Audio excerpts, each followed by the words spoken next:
be. Hey, good girl. Just lay down there. Thank you. Thank you so much. Okay, thank you. I can hear her liking you. Okay, thank you. Oh. You have something to say? Hey, do you have something to say? Oh. Oh, did you give it kisses? Oh, you give everyone love. Oh, Remy says, thank you, everyone, for listening to my parents. Oh, yes. I just took a sound bath a couple nights ago. And in it, the girl that was running, facilitating the sound bath, she said something and I thought it was like so simple, but so profound. She was like, when's the last time you told yourself you loved yourself? Like, when's the last time you looked in the mirror and you were like, I love you, like to yourself? And I was like, oh, I have not done that in a really long time. Yeah. And I thought it was just like so profound because we have to love ourselves. Like, all right, here we are. Let's do it right now. I'm going to look into this camera. okay, You're going to look into that one. great. And let's give this a shot. Okay. Okay, you're going to go, then I'm going to go? Yep. Okay, great. This is dead serious. Okay. Hey, how you doing? I love you. I ain't never going to stop loving you. Bitch. Okay, your turn. Hey, Taylor, how are you doing? I love you. I know I haven't said it in a while, but I just want to let you know that I love you. I cherish you. And I also love Remy.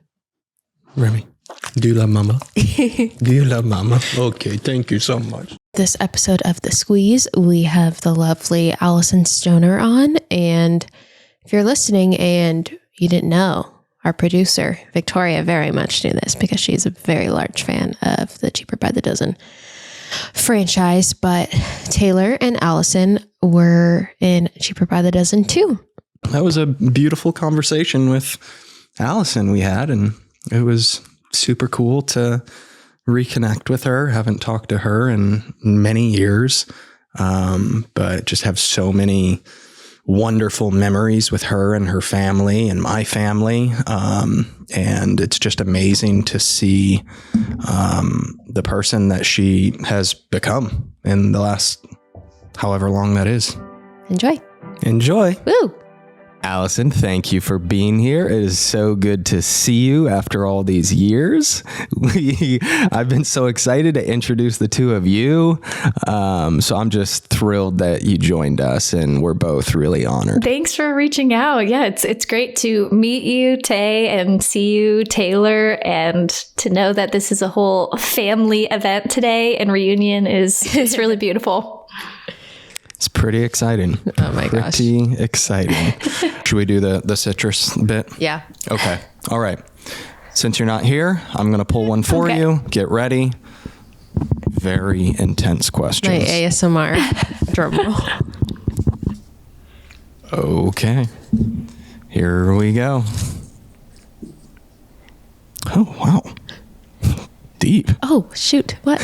If you could have if you could have an unlimited supply of something for the rest of your life, what would it be? Oh. Unlimited supply of anything for the rest of your life. It would be liquid IV hydration packets because I drink them every day. And it does add up over time. But Oh my gosh. I have always had kind of like low blood pressure and I get really dizzy really easily. And liquid IV has been like the go-to where I don't have as much fatigue. I don't have as many headaches. So I don't know if it works for, everyone's body this way, but yeah, I would get the liquid IV hookup. Oh my gosh, Liquid IV, if you're listening, Alyson needs a lifetime supply of Liquid IV. It's in my water right now. Oh my gosh. Now I'm craving one. We need to go to Costco. I think mine would be, because I can't think of anything and because I just ran out of it, is probably an unlimited supply of eyebrow pencils. Okay. Yes. Eyebrow, the filler. I'm like a psycho about my eyebrows. Like they just have to be filled all the time, even if I don't have their, like, that's like, I never wear makeup, but I always have like my little bald spots and my eyebrows filled in. Amazing. And so I feel like I always run out, and then I'm like, I can't go out. Who am I? I don't know who I am. So I just ran out of that. So that would be, that would be my answer in this moment. Smart. Good to know. Am I supposed to share mine? Yeah. I think practically probably socks. Oh yeah. Because with the amount that I lose them and our dogs use them, one of our dogs uses them as toys. I just need socks all the time. It's just... I love socks. I think they make the best gifts for every occasion. And I'm a particular fan of fuzzy socks. So I hope you will indulge. Fuzzy cozy socks. Yeah. In your unlimited supply, Yes. Make sure you include some fuzzies in there. Absolutely. I literally I have like a drawer for normal socks, and then I have my fuzzy socks in my nightstand drawer, so that every morning I wake up and I slip a new pair on. Yes. Oh, Just fun fact. that's adorable. That's a good one. I like that one. That's so funny. So, yeah, I mean, I guess I just wanted to start with something that both of us can relate to, because we both kind of grew up in the same industry at the same, time in our life. And I know how like it's affected me, but I mean, where would you at this point in life, where would you say you stand with the industry? And like, what is your relationship with it? How has it affected you? I'm going to start off, just a mild question. That was like 7 questions in one. I know. Just wanted to just throw it all out there. That is such a loaded question, and I know you know all of the dimensions, from health and well-being to identity to just the sort of workaholic tendencies that we grew into in our youth. Currently, I actually stepped away almost entirely from the industry. I just sent my kind agents an email last year and said, I'm going to focus even more of my energy on being a founder for my company. And I don't need representation at the moment because I'm not going to audition, and I can field whatever incoming opportunities I have. And there's been something really liberating about that, because I think, it would be a lie to claim that I never wanted to do, I never wanted to be in the industry. I, of course, really enjoyed so many of the beautiful opportunities, working with, you and your family, and being on these wonderful sets and having these one-of-a-kind experiences as a child. And yet there was no way for us to understand the long-term implications of those decisions and experiences. And so I think there were really important parts of me that never got a chance to develop, socially, just professionally outside of the industry.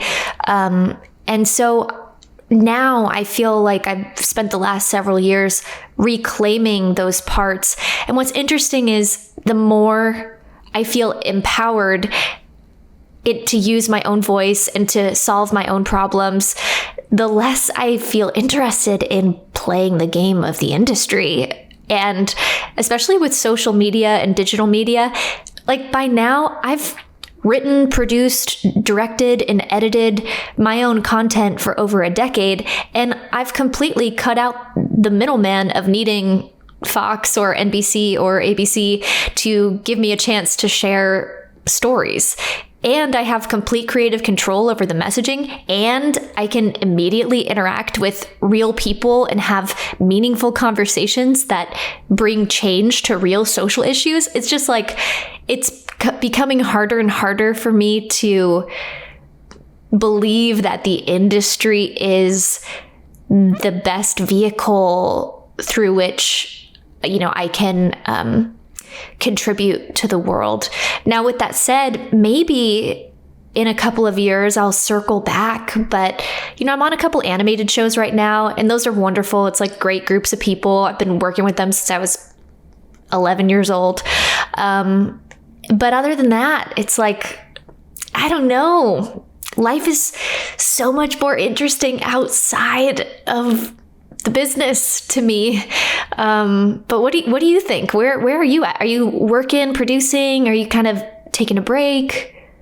I love that answer. And for a lot of that, I'm sure you were thinking, is that me talking or her talking? Because I literally, I feel the exact same way. I went through the same period that it sounds like you're going through. And a few years ago, I pretty much did the same thing with my management and agents. I was like, hey, I don't want to waste your time. Right. I'm just not in a place right now where I don't know. The truth is I don't know if I want to work right now. And I don't want to waste your time. So I feel bad when you send all these opportunities and I keep shooting them down because I think I'm learning that I'm not ready right now. So I did. I took a few years away for the most part. And I think it was what I needed. I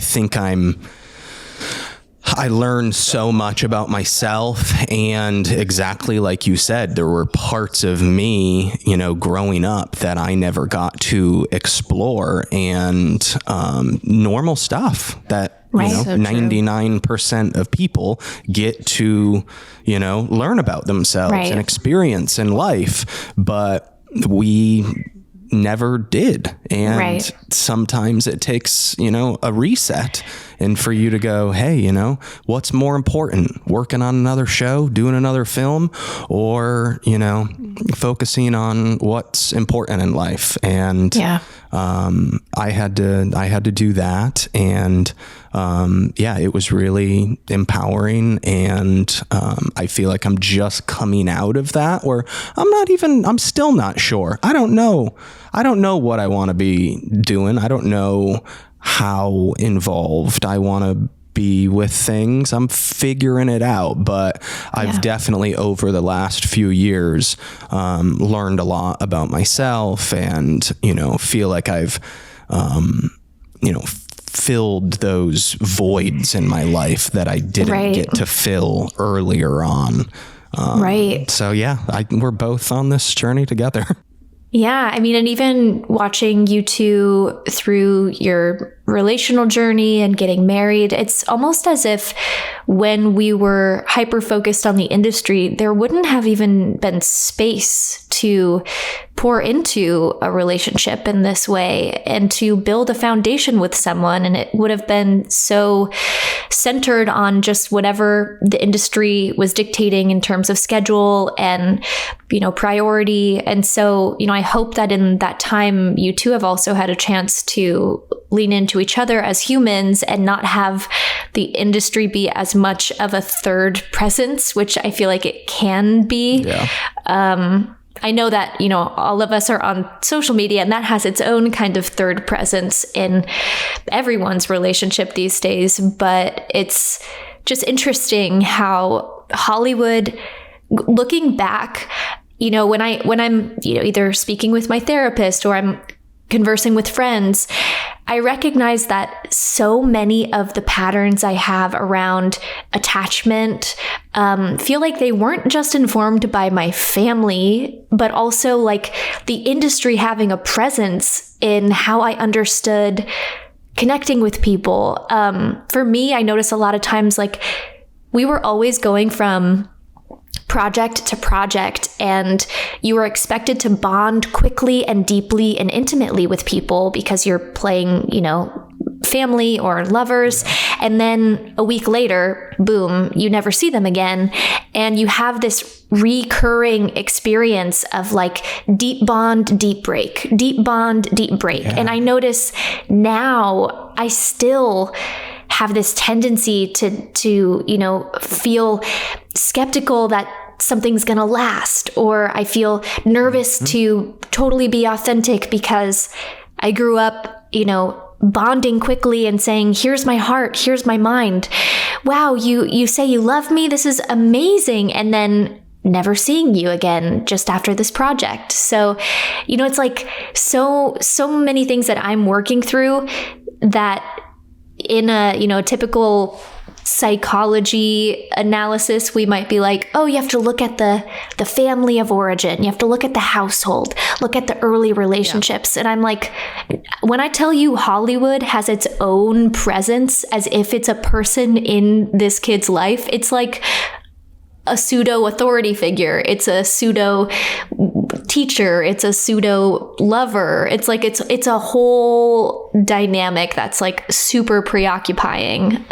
So fully support us both being like, hey, taking a break, peace. I'm just like so shocked. Like, I feel like you guys are literally the same. Like everything you just said, I was like, that's 1,000% Taylor. And I had never thought about that whole, because I don't come from the industry. I'm just your normal, your average Joe girl, lady.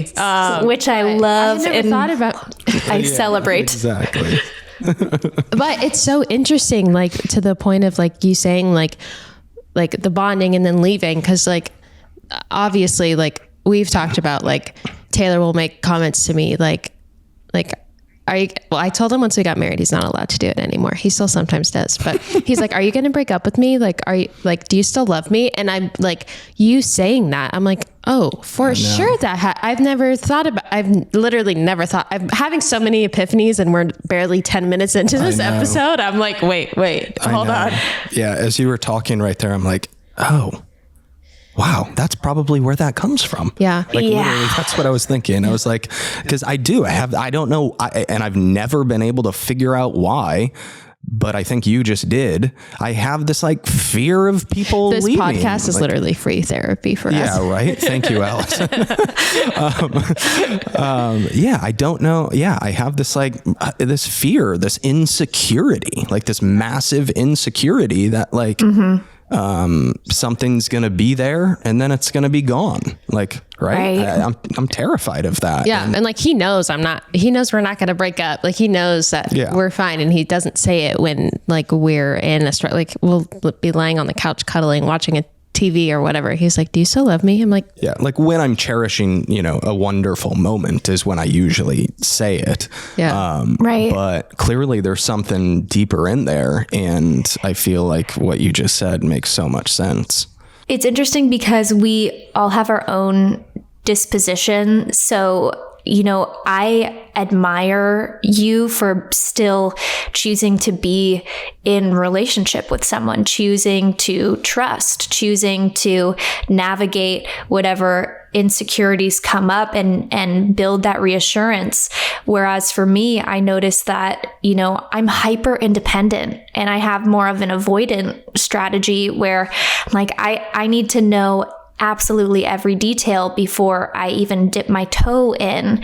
And it's difficult because it can be isolating, but it takes so long for me to build trust with someone. And I think it gets easier, you know, if you build trust with yourself and you're able to kind of become a reliable place for your mind and your body to say, hey, when we tell you we're tired, you're actually going to listen. When we tell you we're hungry, you're actually going to eat. Because I think not just in the industry, but in general with our society, we're so disconnected from the real cues of our basic emotional and mental and physical needs that it's easy to just kind of, you know, intellectualize whatever your diet program or your fitness I know you know this, Taylor. Like so many times we were doing things from the outside in that had nothing to do with well-being from the inside out. And so, you know, as I build trust with myself and I'm able to say, hey, body, hey, mind, when you tell me that you have this struggle, I want to create space to acknowledge it and to say, what do you need? How can I respond in a way where, I'm on your side? Like, we're in this together.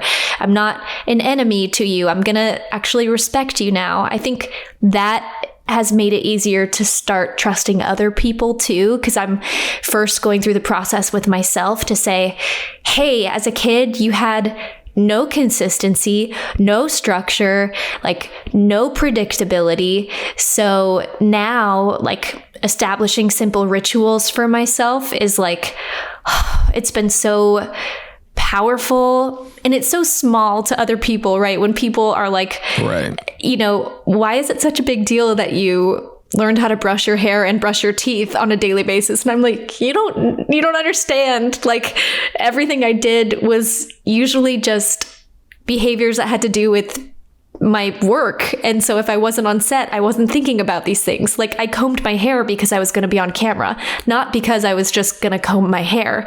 Now I get to comb my hair because I just don't want knots in my hair. And that's amazing, and people who aren't in the industry are like, what?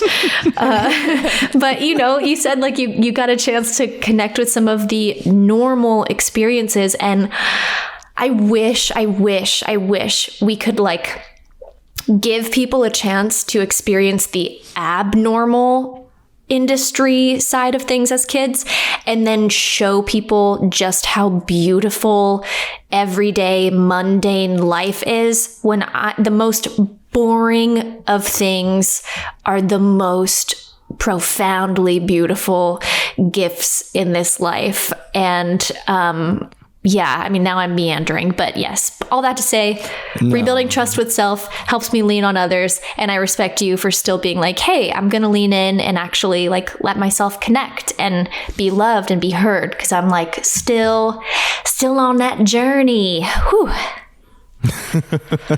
Yeah. Oh, I mean, it's definitely a journey, and it's cool because I feel like you're in the place, not that you don't know your identity, but you're just still trying to figure out like what you're doing, where you're at. Who me as a person outside of the roles I've played, outside of, the world that I grew up in and, was told, that like, this is how I'm going to make a living. Like, it's like, it's two totally different people. Yeah. And we joke about it a lot, but like, just like, because I did grow up living a normal life. Like, Taylor barely went to high school because he had to leave and start filming. Like, right. There's so many things where he's like, you did that? I'm like, yeah, you did that in high school. And then I'm like, oh, Taylor didn't go to high school. So that's like, that makes sense. Or like playing sports or going out after football games or like whatever you did like as a kid and in high school, like we'll have these moments. And I'm like, yeah, that's what we did like in high school after the game or after whatever. Right. He's like, oh.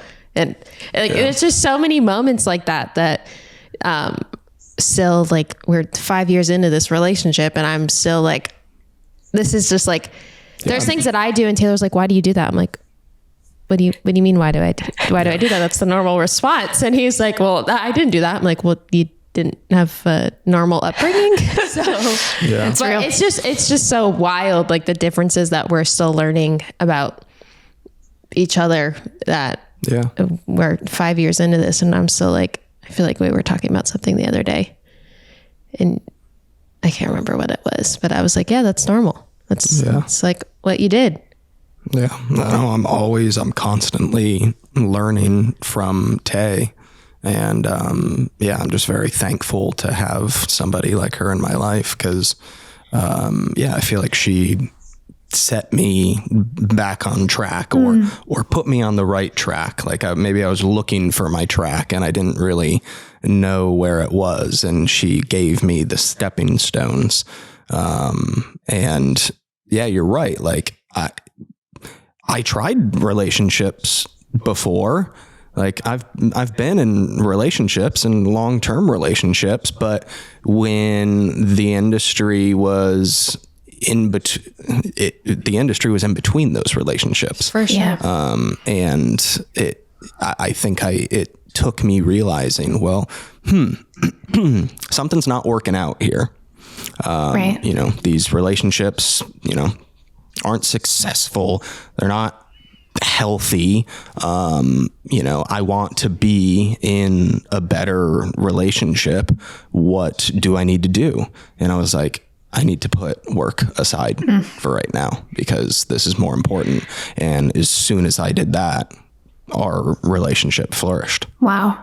So thank you, Tay, for your patience for people like us. Exactly. Oh my gosh. No. Yeah. But it's so interesting because there's like obviously majority of the people listening, watching, however you're viewing this, like we all don't come from that background. And like we've talked about like how much fun like the Cheaper by the Dozen 2 set was. And like Taylor be like, you had all like there was like a trampoline or like a jumpy thing or something. Yeah. And like, it's so much fun when you're like a kid and you're like on set doing all this stuff. But then like what you said, Alyson, you don't like, obviously you're not like being tortured as a child. You're having fun with it. Yeah. But the effects of like not properly socializing, trying to find your identity, like all that stuff, like is maybe fun in the moment when you're an 8-year-old because they're making you have fun. So you're not sitting there bored. Yeah. But you can't see where that's going to go and what that's going to do to you as an adult, 10 years from now. Eating processed food for every meal isn't healthy. We all know that. But somehow when it comes to our dogs, we've been tricked into believing that the highly processed kibble that they eat for every meal is healthy. That's why I decided to try something fresh and start Remy here and Lily on the Farmer's Dog. The Farmer's Dog is real fresh food made with healthy ingredients, whole meat and veggies, gently cooked in human-grade kitchens to help preserve their nutritional value. Each bag comes personalized. Remy gets her own bag, Lily gets her own bag, and the bags are pre-portioned, which is great because they come in ready-to-serve packs. So all you do is cut the bag, feed your dog whenever they eat, and they have been absolutely obsessed with it. It's convenient and fresh, and dog people all across the country have ordered millions of meals from the Farmer's Dog. It's never been easier to invest in your dog's health with fresh food. To get 50% off your first box of fresh, healthy food, go to thefarmersdog.com/thesqueeze. Plus, you'll get free shipping. Go to thefarmersdog.com/thesqueeze to get 50% off. Again, that's thefarmersdog.com/thesqueeze. Speaking of which, we do have our producer of this show. She's apparently, I just learned this morning, a massive Cheaper by the Dozen fan. And she was like, if you run out of content, which we definitely are not, but if you run out of content, can you ask her like how filming those movies was? And I know you filmed on the lakes in Ontario. She lives in Ontario, and she was like, you guys filmed over here. I want to know how the summer was. So she was how like, was the lakes? Like, she seems very proud of the lakes in Ontario. So I would say that I have great memories there, and the lake was just beautiful. Yeah, agreed. Wasn't it called Stony Lake? Wasn't that? Yeah. Because we had some Stoner on Stony. Yeah, we had some gathering at like a local restaurant on Stony Lake, and I don't know if it was Bonnie or someone else, but they changed the Y to an R because my last name is Stoner, for those who are not putting that together, but the rest of the restaurant had no reference point, and they were like, this is a lame joke to make for this group of young people. But yeah, and I remember, you only did the second one, right? Not the first. Yeah. Okay. Yeah. So yeah, I just remember our ping pong tournaments. That's like a distinct memory. I felt like almost every night it was you, me, Kev. Sometimes Alex was his name potentially, or am I making that up? Do you remember that, or am I making up all of this? I know. Yeah, I remember ping pong for sure. It felt like it was like a kid's summer camp dream. Totally. I only did the second one, but yeah, it was quite the fun time. Yep. And Sean directed that one, right? Sean Levy? No. No. Wait. Adam Shankman. Adam did. Yes. Sean did the first, right? And Adam Shankman. Am I making this up? Did he crash a Sea-Doo on the way to work one day? There was something, or I'm sure. You took a Sea-Doo to work? Because we were on the lake. Oh my gosh. I remember there was something bizarre. I also remember there was like, I wasn't a part of this. I just heard the stories, but there was a karaoke night or something. Oh. And somebody jumped off of the like, you know, the adults were having a good time apparently and having some drinks, and somebody, I forget who it was, like jumped off of the dock, like into the water. I just remember hearing about this story. I was like, man, I need to hang out with the adults more. Sure. Gosh. Yeah. And I haven't watched any of the films in as long as I can remember. And I think that's on purpose. I don't know. I haven't really wanted to go back and see anything.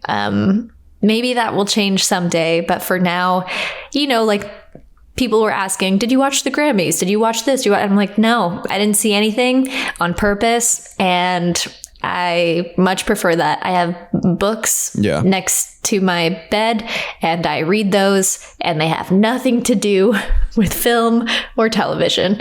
But I do know that the movies are playing somewhere, because it seems like even though we age, it seems like younger generations still know the material. Same with like Disney projects, Camp Rock. I was just teaching at a dance convention this past weekend, and there were so many little kids who came up and said, I love Camp Rock. And I was like, first of all, how do you even recognize me? Because that was 47 years ago. Yeah, I know. I think the same thing. Yeah. Does Twilight still play kind of everywhere like that? Yeah. Cool. Very much so. They got like cool. marathons. Yeah, the E marathon. Yeah. Cool. Here's a funny story. I hadn't watched them. So same thing that you just said. I hadn't watched Twilight in almost 10 years. Like any of the movies, probably for the same reason. And then one time we were staying at a hotel for some reason. You were at work. So she was still a nurse at the time, and she was at work. And so I'm alone at this hotel, and I'm like, what am I going to do here? And I'm flipping through the channels, and I turn on, I see that, you know, the Saga is playing, and it's like one of those marathons.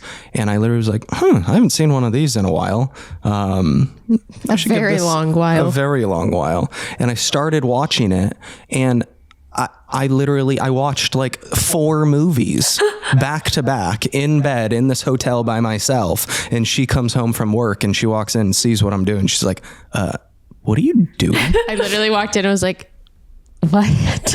Like, he was like, yeah, I'm on whatever number movie. He was like, I forgot this even happened. Right? It was so bizarre. There was just like no context. I literally just walked in. I was like, the math is not computing in the brain. That's so funny. I probably won't watch them for another 10 years now, but yeah, it was an interesting experience. And it's also funny because I feel like we all have, whether you're in the industry or not, we have these childhood memories or moments that stay with us. And then you end up seeing an actual photo or like a clip from it, and it starts to shape back into like, oh, that's what the story was about. Oh, that's what happened that day. And you just have this like adult vantage point as well. And you're like, oh, that's what was going on when I had a totally different experience in the moment. So I think it's interesting to look back now at previous experiences from youth, and just think like, oh, I have a whole different context of how I understand that situation. Yeah. Yeah. Aging is weird. Do you have like, obviously like there is bad about the industry, but there also is, I think, like some beauty in regards to like people like you guys getting to do your art and like to do things that you love. Is there something about like, do you still love doing voice acting? Because I know that you mentioned that was kind of like what you were doing. Is there a project that you did that you were like, this, I really like this? Or the answer could be no, and we can just totally scrap the question. But I was just curious if like if there is, I'm very optimistic. I'm like annoyingly optimistic. So literally Taylor, I always find the good in the situation. And sometimes Taylor's like, babe, just let me be frustrated. Just let it. Let me be annoyed. And she's like, yeah, no, I understand where you're coming from, but did you think about this? I'm like, yes, I did. I get there's a good side of everything. I just want to be annoyed right now. Yeah. I just feel like we talk a lot about like the whole like industry. There is, I feel like, a lot of cons to the industry, but I do feel like it has brought, like, Taylor's obviously thankful for aspects of it. Is there a part of it that you're thankful for, or maybe a lesson you learned, or project that you loved? It could be any of those. Yeah, thank you for asking that, because I don't want to just harp on my earlier experiences. I think something that's crystallizing for me these days is specifically my relationship to dance and movement. And now that I've joined this dance convention as a founder, I'm bringing my company's mind-body tools to support these young movers and support their mental and emotional health. Now that I'm back in the environment and I'm seeing young people connecting with music and accessing this creative outlet and this way of expressing their experience. And I'm hearing the music fill this large room, and, the lights are dimmed, and we're able to tap into the innermost parts of who we are, and draw them forward through art. It's helping me reconnect with the pure love for dance that I really lost probably soon after it became, a commercial product for me. And so I'm really appreciating that even as a young person, though I was on set and had to be precise with my movement, and there was a performance aspect, it still was such a powerful tool for me to learn about myself as a person, and to also take care of my physical, mental, and emotional health with this one activity. And, as I've gotten older and stepping into full-time founder mode, I'm, at my computer way more often, and I'm, not moving as much. And that stagnance takes a toll on my mind and emotions. And so, I'm rediscovering my love and appreciation for dance. And I have to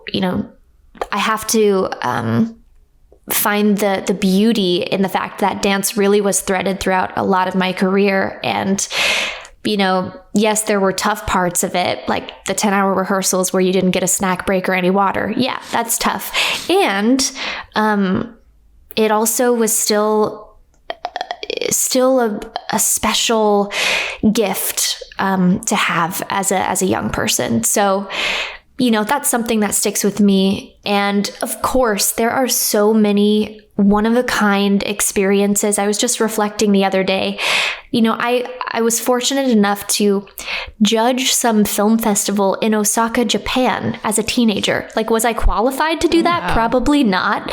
But I did my best, and I would have not had that opportunity otherwise. And then, I got to tour and perform some of my original music, not just, the characters I had played on films. And I remember South America, they were the first batch of crowds where the people knew my lyrics and they chanted my name. And you're in these large arenas or stadiums. I forget what we were playing, but that's like wild. Like, that's such a special experience. So I do hold on to that. I think now it's just been about, you talk about Taylor being like, okay, I just want to be frustrated, and Tay about seeing the silver lining. And I think where I am right now is holding the both and just really being like, okay, on the best days,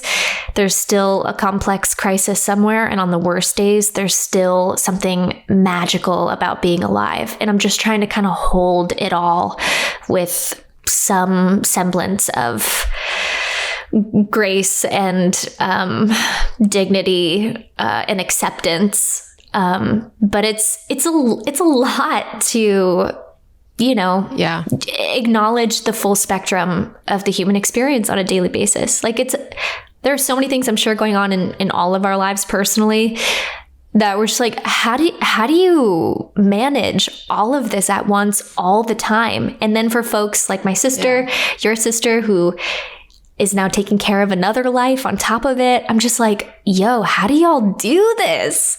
Like, I'm just trying to manage the simple things myself still, one day at a time over here. Yeah. I love that. That was beautiful. Selfishly, I want to talk about dance. But yeah, I knew that. I was like, now who can relate to this? Itching in my seat. So I grew up dancing my entire life. Since I was a baby. Did it competitively, danced at a studio, did high school dance team, went to college for dance before I left and did nursing. So dance has been a huge part of my life. Wow. And it's been such an outlet for me. And I honestly haven't danced since leaving college, because I went and I did dance for a semester.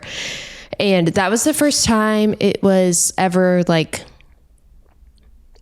work, so to say. Like I was being graded on everything. And not that I wasn't I grew up being judged and critiqued by our lovely dance teachers that have I take criticism very well because of dance. And I swear that's what got me through nursing school and being a nurse. But I haven't really danced since leaving college, because if you're not professionally dancing, it's hard to find to go. I'm not going to go drop into the West Hollywood studio and break my hip in the back corner while people, but you've said before, you're like, I just if you're going through something, you're like, I wish I could just go into a room right now. And just dance. Yeah. The movement does not stop in my head. I'm constantly I'll walk and I'll move. I'm constantly dancing in my head.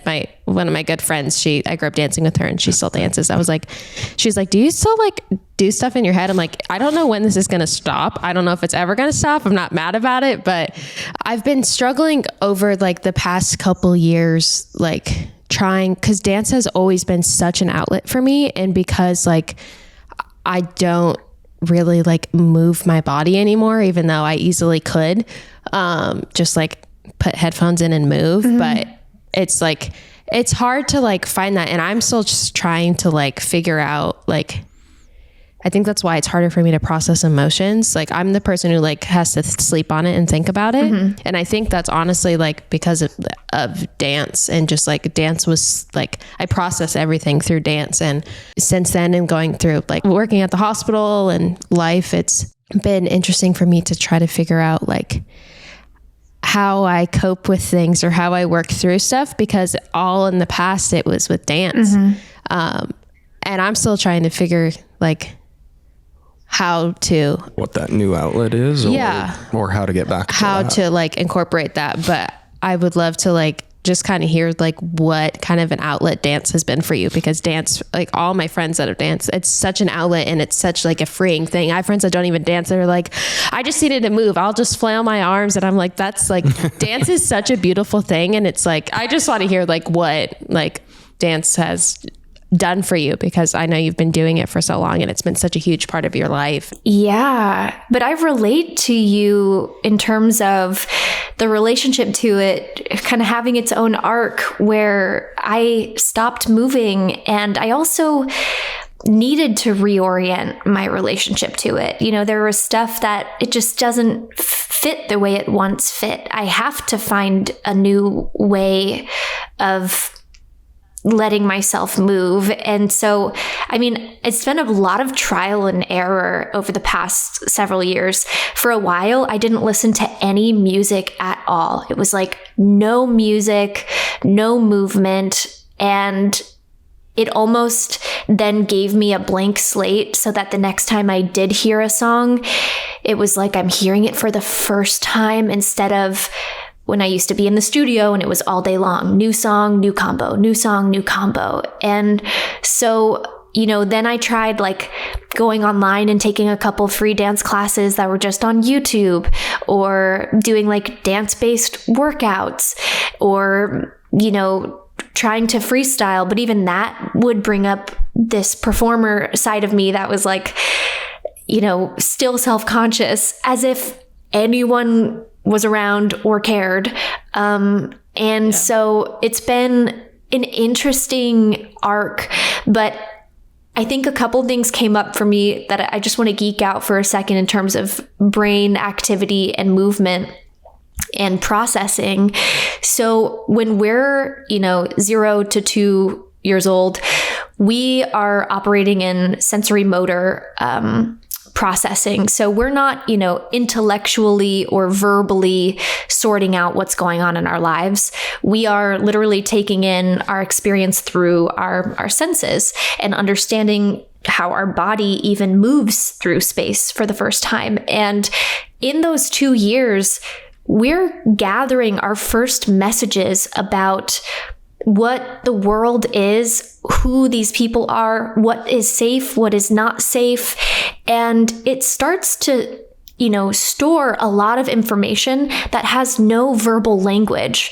So as we get older and we rely on logic and, analyzing our experience through talk therapy, there's still a lot of stuff that can only be accessed through a nonverbal form of processing, because it happened at a time when we didn't have language.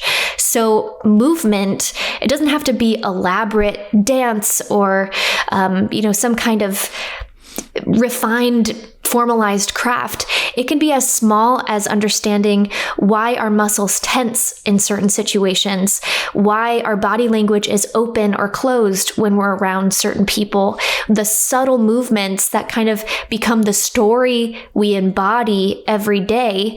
A lot of that is like really critical information to let ourselves tune into, but we have to make room to listen to our bodies as a form of intelligence, and not just, our intellectual,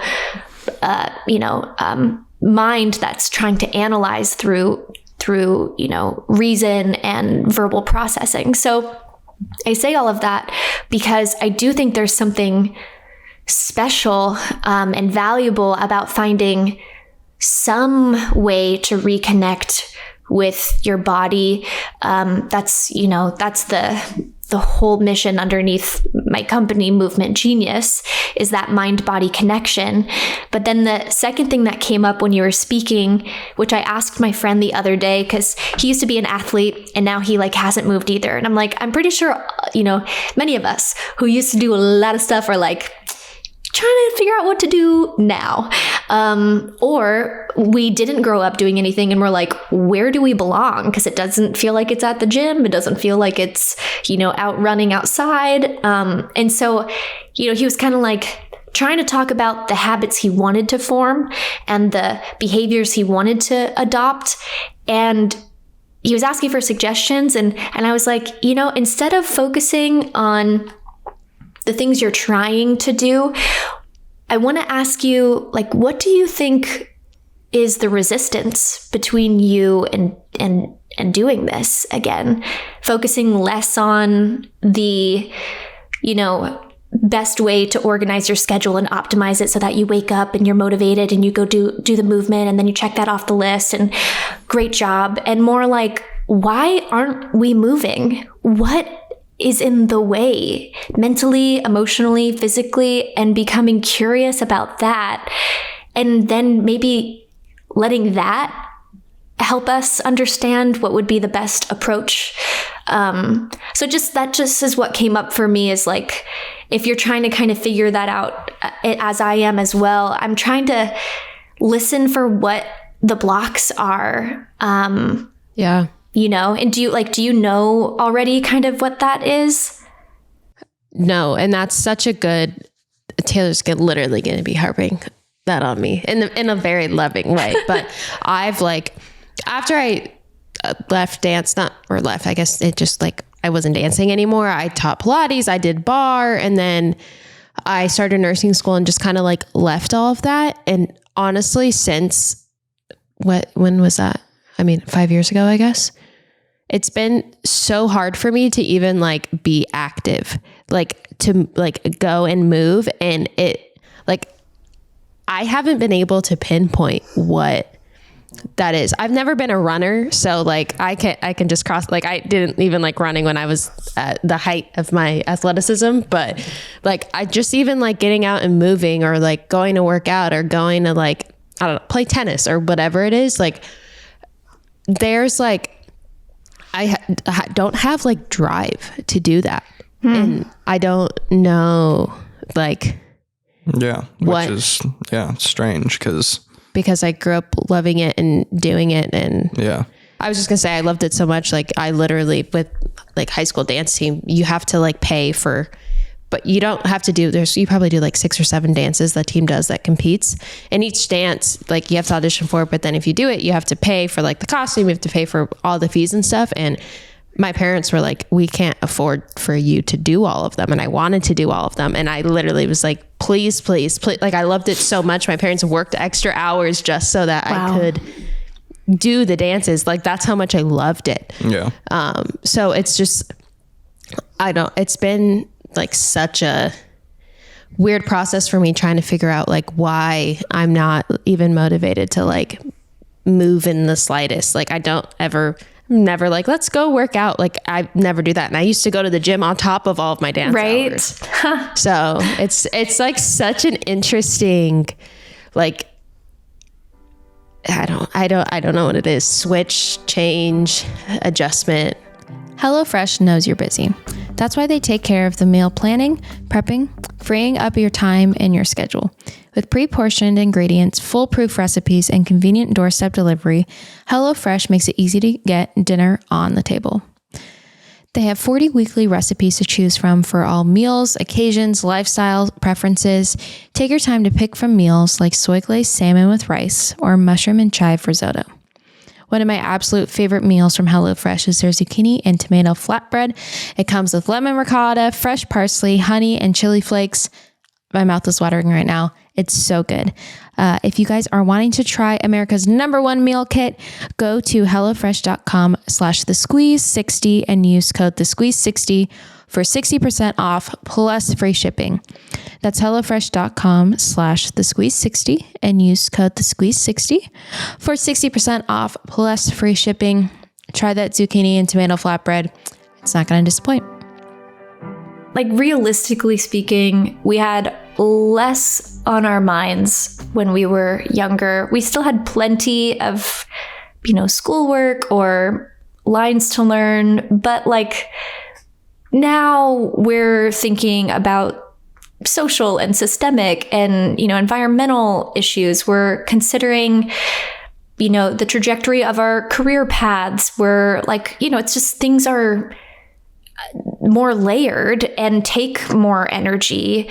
And so, some of this is just, I don't have the never ending well of like excited energy in a day. And it has to really be a choice now because I don't have a scheduled time where a teacher will give me a bad grade if I don't show up. It's really like on me to organize my life in this way. And then also just, I feel like, it's pretty common as a young person, we're somewhat extrinsically motivated by the grade or the positive response we get from people. And then as adults, we're kind of like, okay, we're in our own little bubble of what we do on a daily basis. And it's not like we're going to be getting feedback for doing a great job when we go here. And so not saying that we were just achievement driven, but we had, for me at least, it felt like there was some kind of flow and exchange where when I did this, it involved socialization. It involved like growth and development. It was also kind of still novel, and now I'm like, okay, I've been around the block more than once, more than twice. And, and now also my my muscles ache, like I gotta stretch if I'm gonna do this. And it's just The lack of flexibility is sad. And same. Same. I'm like, why can't I touch my toes? This is not good. So yeah, I relate. But I feel like, I guess it's an opportunity also to say, like, is it still dance that we really want? Or is it something new that we haven't discovered at all yet? And like being willing to try something. You know what I will say? Recently, I was trying to like add some activities to my schedule that were not work related. And I took this pottery class, which is something I grew up enjoying. Like I used to paint pottery. But that's cool. I kind of thought that like the childhood effervescent excitement would kick in and I would just naturally, automatically like this because it was a neat activity and I used to like it. And it was only 4 weeks. So, one class per week. And it was so interesting because I had a moment where I was like, I appreciate that I'm doing this and it's fun, but I don't know if it's for me. And I felt kind of sad because I was like, dang, when I was a kid, it just seemed like whatever you put me in, I would just like it. Cool, let's do this. Yeah, let's do that. And now I'm like, I know myself a little bit better, which is great. But now like some things really don't feel like they used to. So it's not doing it for me. Yeah. So I was like, okay, got to keep trial and error here. Like gotta find the vibe. Or we just have to wait for like some huge life event to happen where the only thing we can think to do is move our bodies through it. And then you're going to have this breakthrough moment of like, wow, dance. And then everything will be okay. Yeah. Yeah. Well, we'll keep you posted on which ends up happening. Yeah. Okay. Speaking of dance, and you touched on it, can you tell us a little bit more and the listeners about Movement Genius? Yeah. So Movement Genius is a subscription platform and it's your all-in-one safe place to take care of your mind, your body, and your emotions.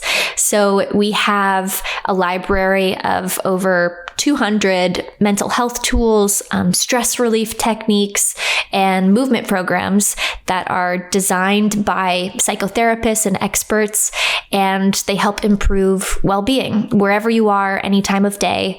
And we also host our weekly live community classes, so you get to learn directly from the expert and just be around real humans who are, a safe community where you can share support and just come as you are.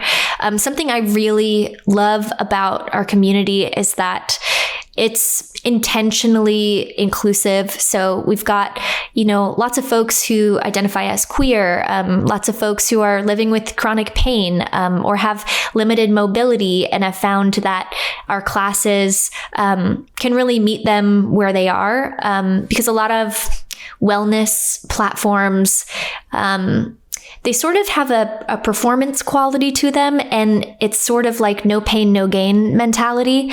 And this is all about tailoring everything to your mind and body. So, we have several folks who are wheelchair users, and they know when they come to class, we'll have variations for seated and standing and lying down. And you can choose what feels best for your body in that moment. And I think it's been so special to be able to provide these very practical, simple tools. We just heard some beautiful feedback the other day. When I was teaching at this dance convention, I used a certain technique as I was helping the students explore their awareness and come into a sense of safety in their own body. And a person shared that, they live with Tourette's, and so they're used to different tics, both verbal and physical. And that class was the first time in their lives that they've ever made it through a whole class and not had a single tic, because they felt they could focus and remain comfortable in their mind and body. And, you know, of course, I see that as like, that's them, like they did it. Sure, we're providing some tools, but that's something that they can hold on to and recreate for themselves. And then, you know, we have some members who used to deal with stress seizures. And after using these techniques, they haven't had a seizure in months. And it used to be daily. And, you know, you hear people who deal with panic attacks who are like, okay, I used this and it actually brought me back down. And, you know, that kind of self-empowerment is, I feel like we all need that just to get through modern lifestyle, the busyness, the stress levels, all the information that we're bombarded with. So yeah, the whole premise of our community and our library of content is for you to have the tools and skills we all need to manage day-to-day experiences and feel safe and comfortable and confident in who you are authentically, not just some narrow picture of wellness, but really like genuine well-being, however that looks for you. So I'll make sure I give you a little link so people can sign up if you put it in the show notes or something. Yeah, because it's super affordable. That's also the point, is like, we know talk therapy is expensive. We know, you know, getting on medication is complicated. And yes, we support, you know, those as important steps. And in the meantime, these tools hopefully can strongly, you know, support your journey as well. Yeah. Wow. That's awesome. I love that. And I feel like it aligns with something that is so much of what I believe in, what we believe in, is like mental wellness, like self-care things. Like it's for everyone, no matter what you look like, what you believe in, what you identify, whatever it is, like everyone needs it. And I love that, like how broad, like I was obviously like looking it up and looking at all your content and everything. And I was just like, wow, like there's this, there's this, there's this. Like it was just like, you just have so much stuff on there. And it's just, I applaud you for that and for like doing something that you're passionate about and helping others. And I just, it's so cool what you're doing. Sounds really special. Thanks. Yeah. I mean, we have such a wide range of teachers and expertise. And I look forward, you know, the vision is to be able to help tens of millions of people. And until we reach that, we're, you know, going to do our absolute best every single day to, you know, provide the best tools and deliver them in the most engaging, relevant way that matches, you know, the quality of content we're now used to. And it's exciting. It feels like I'm doing my life's work. And, you know, I'm sure that in 10 more years, I may discover something completely different. But I used to think that the term life's work was like, you know, something kind of coming to you almost unexpectedly and showing up and saying, aha, you have been assigned this mission. And now I'm realizing, at least in this experience, my life's work at the moment is turning around, looking at my past and saying, what are all the skills you've gathered so far? Like, what do you know about? And what can you learn about? And then turning forward and saying, okay, what problems are going on in the world? And where can I use the skills I have to do something about, you know, these problems? And it's been really intentional. Like it's not something that just magically appeared. It's very much like kind of a methodical journey of like, who am I so far? What can I do with my position in society? And, you know, and also my age, like, and I'm going to try my best to do this for the next several years, but I'm also like, who knows? I might have to go back to school after this. And so, like, before I started the company, that was the the two pathways. It was like, am I going to school for psychology, or am I going to try to bring in the best psychologists so we can reach people through the audience we already have? And it felt like this can solve problems faster. This still feels important, but like maybe, I'll do this one after. So yeah, you can always go back to that. Yeah. But yeah, I'm with you in the whole, like, who am I and what now? Very sidebar, very random, but I just remembered as we were talking about this. I have like this random claustrophobia thing with flying recently. And I think the last time we were flying, I was like, oh, Alyson would be a great guest. I'm going to like look before like our team initially reached out to your team. And I was scrolling and I found this airplane stress thing that you had posted, or it was from, I don't know what it was on. And I literally like got on the plane and was doing everything from it. I saved the video. I took screenshots, dead serious. Last time, I don't know what it is, but I literally used it. So what you're doing that's so works funny. and it's very helpful. I'm so glad. I just remembered that as we were talking. I was literally looking like vetting to see, like, I was like, oh, she's doing this. She could be good. I'm like, oh wait, this is actually very helpful for me. I'm about to get on a plane. Yeah. Yes, I can relate. That good old anxiety that kicks in. Yeah, that's a video that we actually got a lot of feedback. People were like, I use this not only on the plane, but when I'm like going into a doctor's appointment or about to start a meeting. So yeah, you can find all of those techniques, and we have like full tutorials on the website, and we're behind the scenes building out the app, which is really exciting. So you can still access it on your phone right now, but we'll have the official app hopefully sooner than later. It's a big undertaking though. I'm like, oof, this is, talk about like having to learn new lessons every day. I'm just like, dang, why did I sign up for this? And yet, okay, I want to do this. So yeah, big journey. I love that. We'll be sure to leave a link to it because I think a lot of people can benefit. Okay. 11 shall we? Okay. Yes. This is our Lemon 11 segment. These are 11, just, questions about mental health and, yeah. So we'll give this a shot. Questions that we like. Yeah. I don't know. Okay. I usually do evens, but maybe I'll do odds this time. Hit it. Yeah. Okay, let's do it. sure. Change it up. Number 1. What movie or song title best describes your mental health today? Oh, wow. Oh, I think anything from the artist Banks.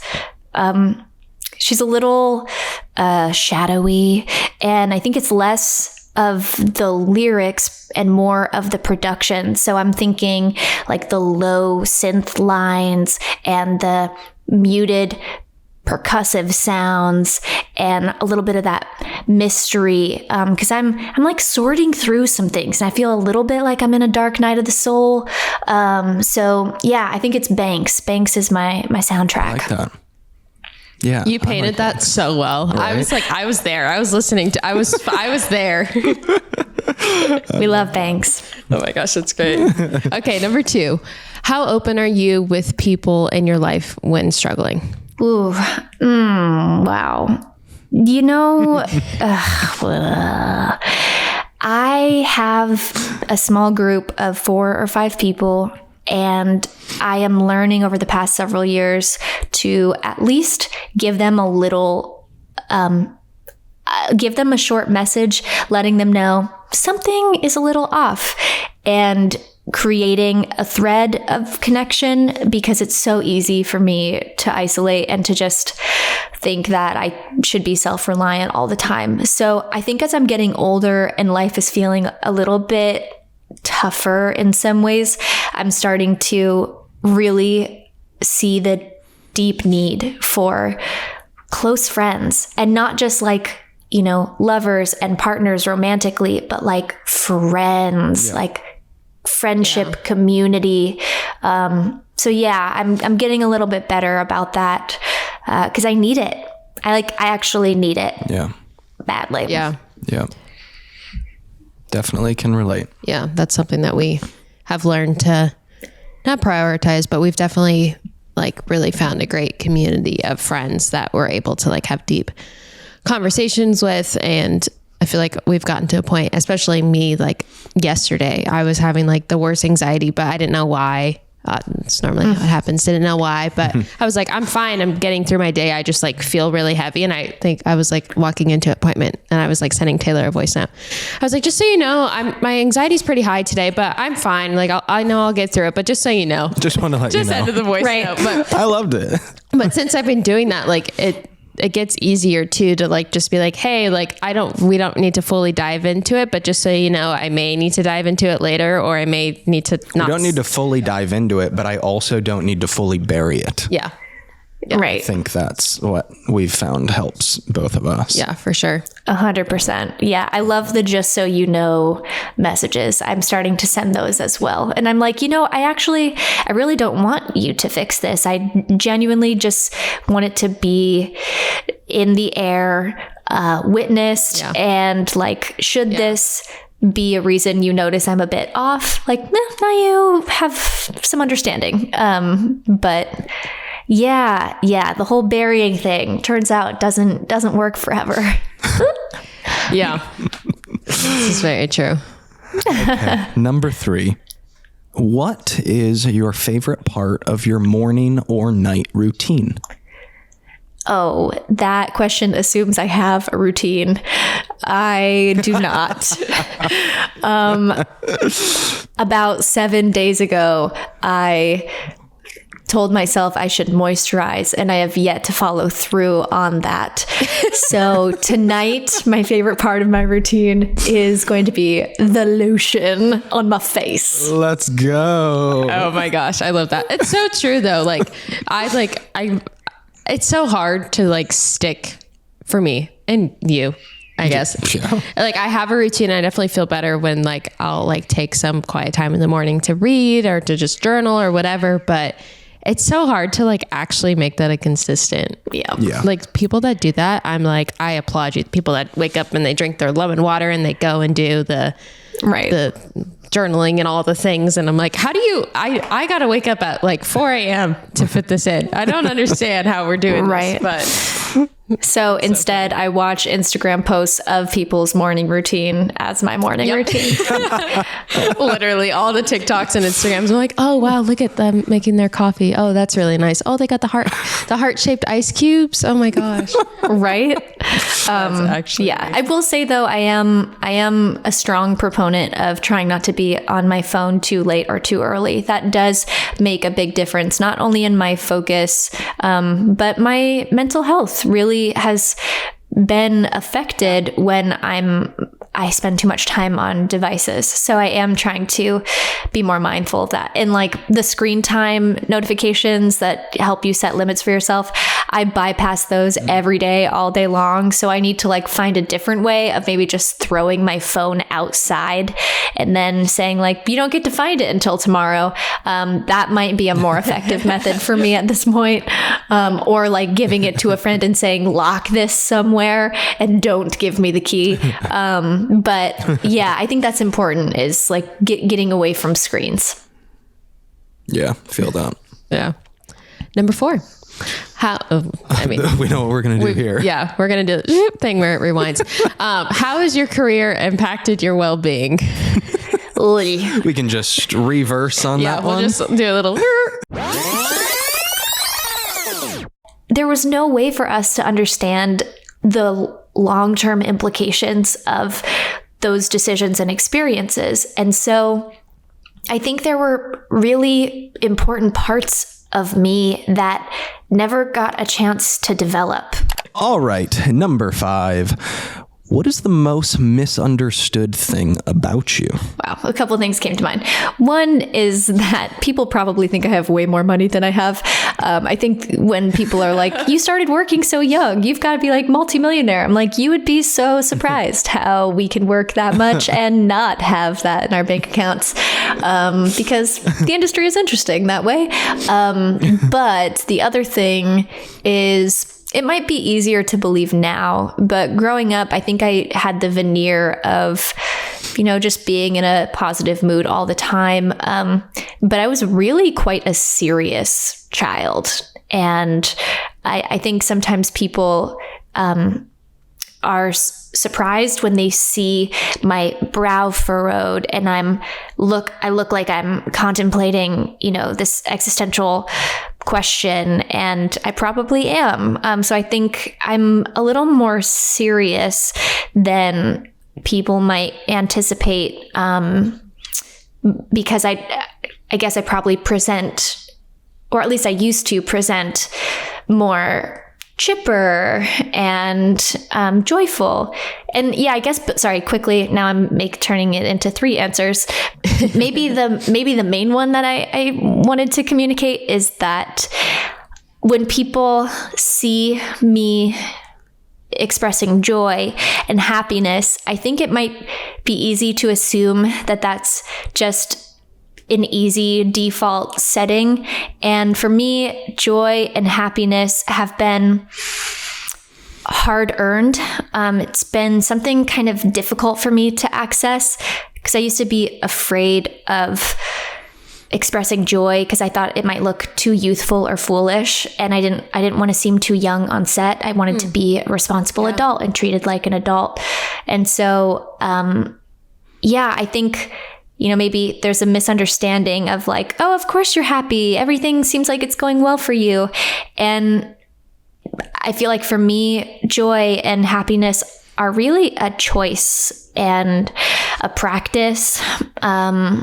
And yeah, I guess I'm way more serious than people probably assume, which I feel nervous saying out loud because I'm like, no, don't think that I'm moody all the time. But I'd be lying if I claimed differently. So yeah, I think I can be like pretty, internal and like not brooding, but like just always thinking about trying to solve complicated problems in the world.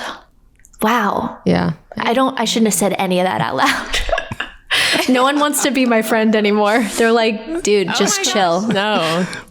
No, I mean, I love the like joy, like, and happiness, like sometimes takes work. It doesn't just magically happen sometimes. So we should celebrate those moments. Yep. Yes. And I really deeply appreciate them because I feel like I've been pretty close to, hurt and pain in other ways, as many of us, all of us have been. So yeah, I think I have a deep appreciation for those moments connecting to beauty and being able to find it amidst the complexity of life. Yeah. I love that. Number 6, what is the greatest advice you have ever received? Seek first to understand before expecting to be understood. Nice. Wow. I read that in, I think it was like, The Habits of Highly Successful People or something. Mm-hmm. And it changed the way I communicated from there on. And I think it's one of the reasons why I've had a decent experience in learning how to, listen and sympathize or empathize, because that stuck with me. Like, oh, before I expect you to hear what I'm saying, how can I understand where you're coming from? How can I know the story underneath your story?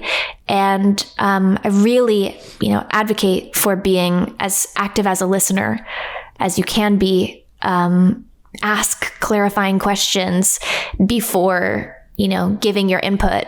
I try to be, cautious about just dishing out advice before spending time with the person and knowing like, what is the context of what you're sharing with me? And what do you actually want or need from me right now? So, in another world, when I'm not answering questions for a podcast, I prefer to be a listener.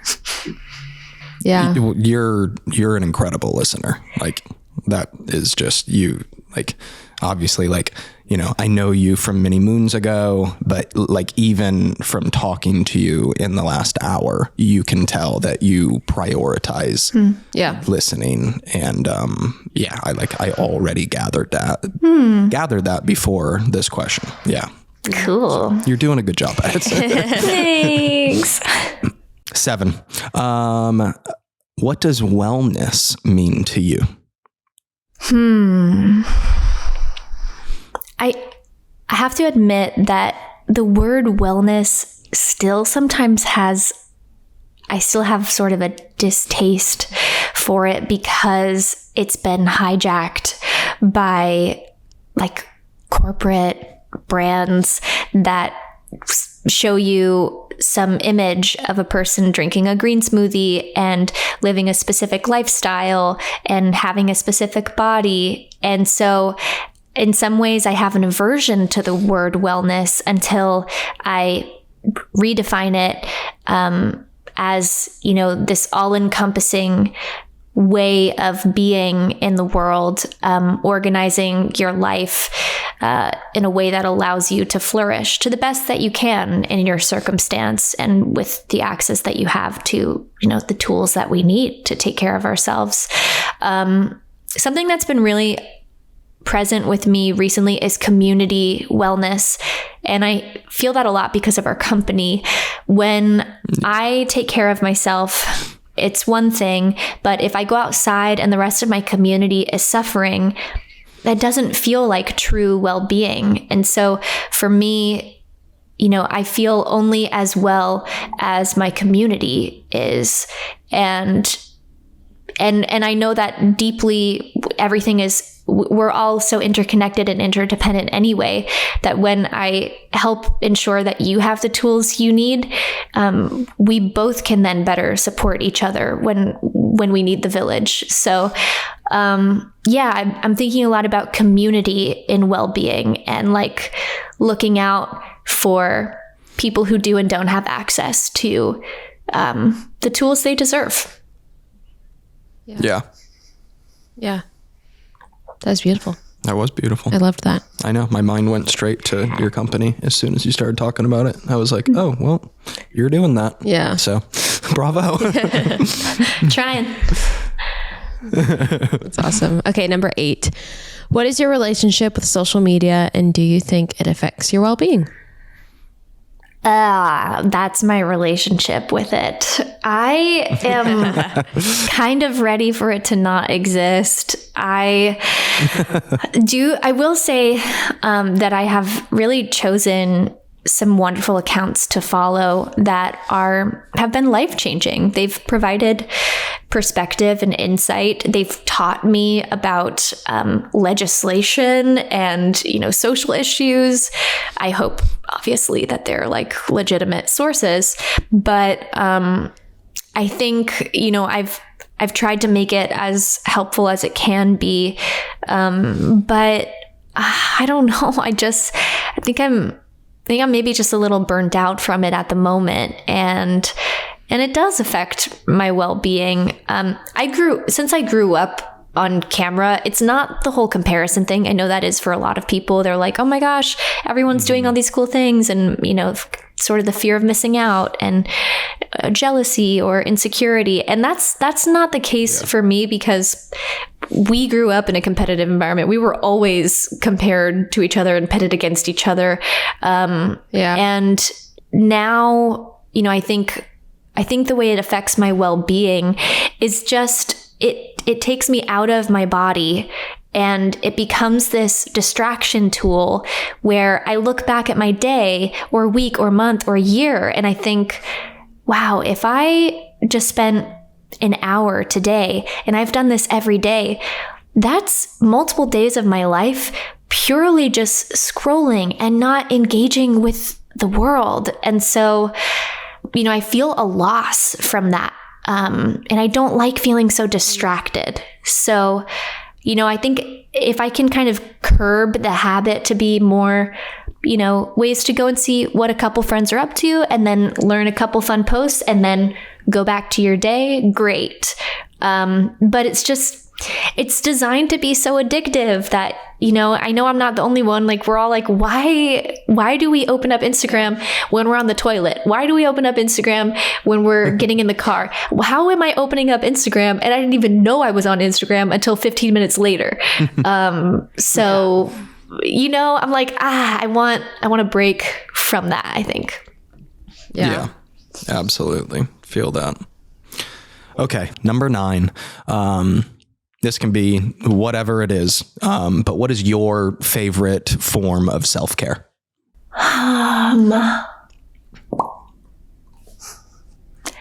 Searches for answer has no answers in brain after speaking for an hour and a half about how important it is to care for yourself.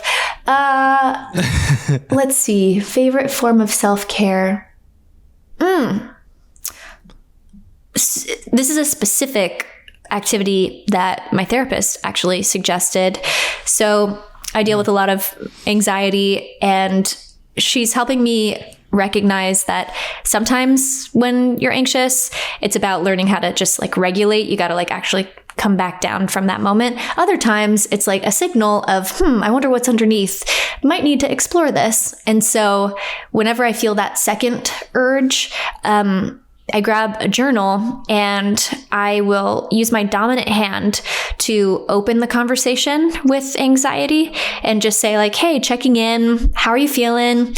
What's up? And then I switch hands and I let my non-dominant hand write from the perspective of the anxiety.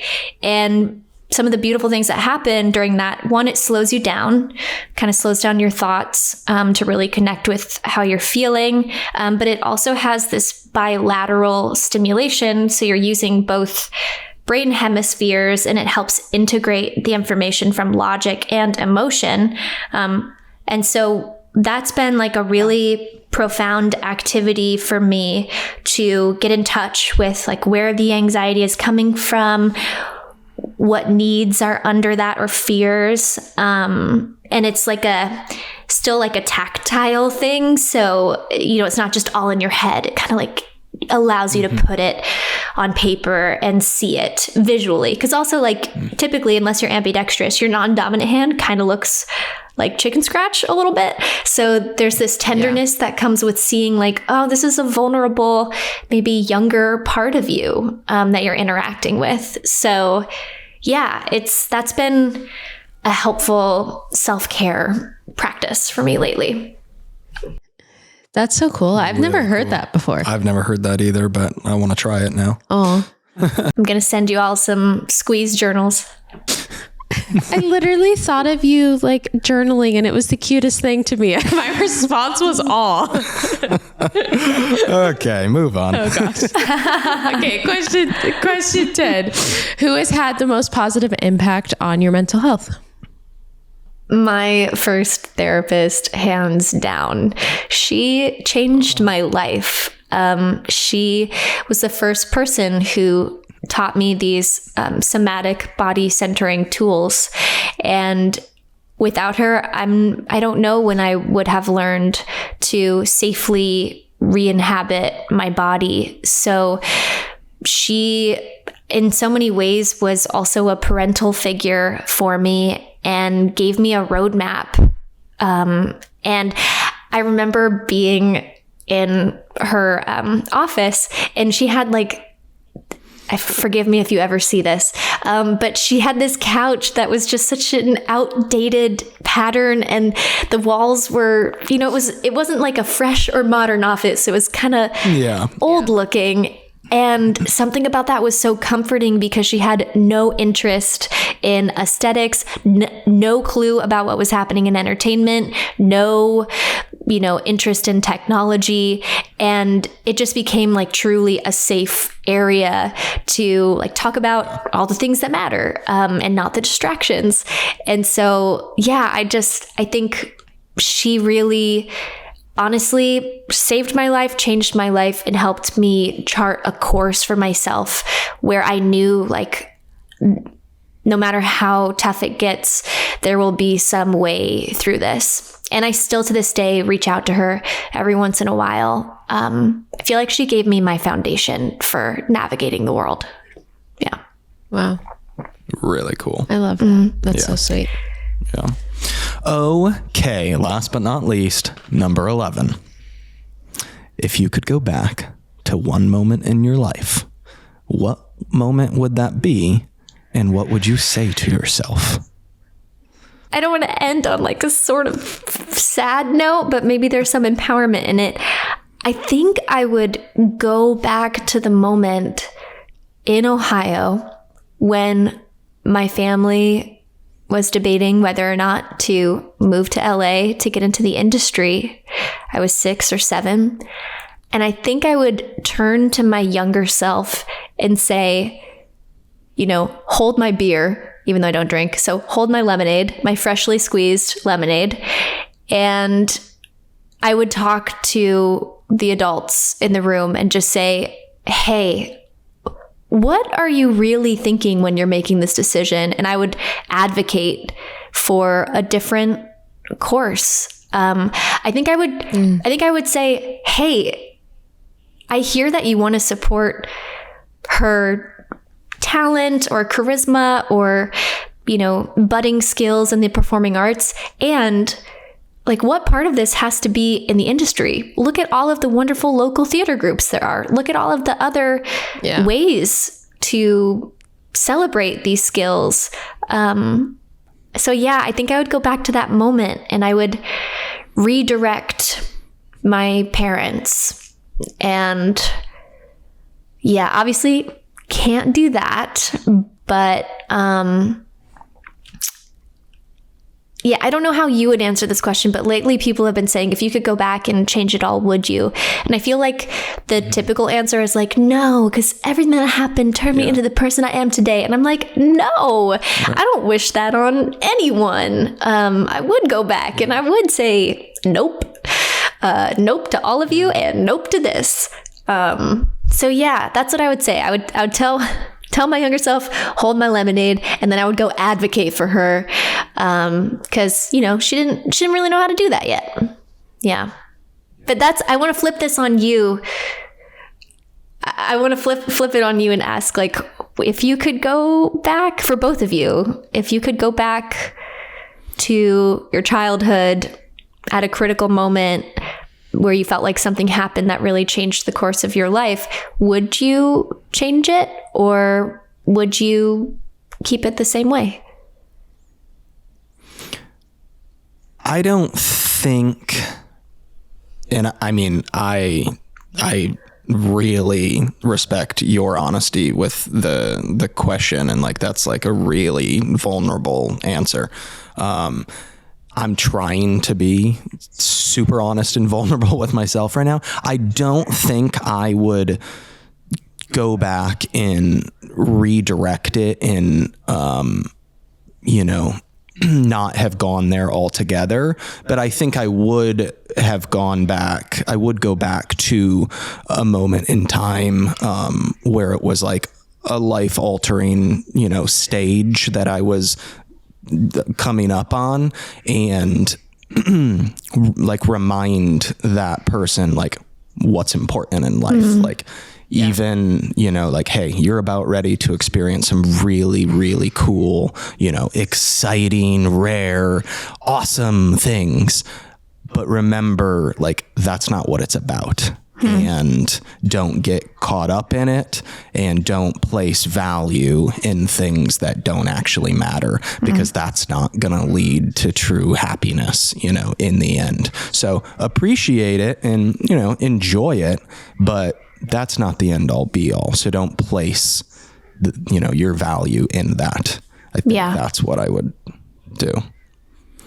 But nice. I mean, yeah, I mean, back to your answer is like, I think that's super empowering, because you're, it's never too late to, yes, you can't go back in time and do what you just said, but it's never too late to redirect it. Yeah. And I respect the crap out of, you know, what you're doing right now in your life, because you're doing that, you're walking that walk, and you are redirecting it. And, just, you know, have the utmost of respect for you, and you have so much wisdom, and it's just been such a joy to listen to everything you've had to say. Likewise. Yeah. I appreciate both of you being so honest and letting me also just answer vulnerably instead of like, hey, everything is good and everything is fine. Yeah. And there is, like I said, a lot of beauty that we did cover, and there's so much goodness to appreciate, and like life is just so full. So, we're just trying to learn how to be with it all. And I really genuinely am grateful that we were able to just like jump right in and go here even after 10 plus years. And also Tay, speaking for the first time and being like, hi, these are, the shadowy parts of my brain. But yeah, I appreciate the space. Special. Oh my gosh. Yeah. And I know that our listeners are going to like gain so much. I'm excited to film because we film our intros after the episode, and I'm very excited because I feel like our listeners gain so much. We just gained so much. I've like been taking mental notes in my head. I'm going to watch this back, but it has truly been like such an honor, and we've both learned so much, and I'm excited to check out Movement Genius and to give a link to everyone watching, listening, to go check that out. And just thanks for sharing all the stuff. Truly. Thank you. Likewise. I look forward to seeing you both, maybe even in person, before another 10 years go by. This podcast has been brought to you by Podcast Nation.